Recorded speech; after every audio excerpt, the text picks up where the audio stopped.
சுறுசுறுப்பாக செயல்படும் துலாம் ராசிக்காரர்களுக்கான குரு பயிற்சி பலன்கள். குரு துலாம் ராசிக்கு 5, 7, 9ஆம் பார்வைகளை 12, 2, 4 ஆகிய ஸ்தானத்தில் பார்வையை பதிவு செய்கிறார். எனவே 12ஆம் இடமான அயன சயன போகம், 2ஆம் இடமான வாக்குஸ்தானம் குடும்பஸ்தானம், 4ஆம் இடமான சுகஸ்தானம் சுபம் பெறுகிறது. சுபர் பார்க்கின் சுபம் நிகழும்.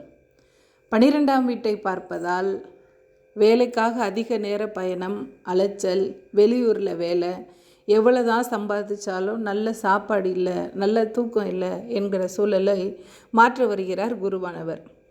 அரசு பணியில் இருப்பவர்களுக்கு தேவையான இடமாற்றம் கிடைக்கும்.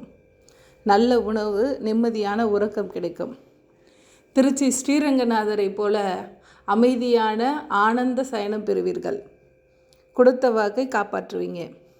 குடும்பத்தில் குதூகலம் பெருகும். தாய் வழி உறவுகள் மேம்படும். தாயின் உடல் ஆரோக்கியம் பெருகும். வண்டி வாகன யோகம் பெறுவீர்கள். குடும்பத்தில் அமைதி பெருகும்.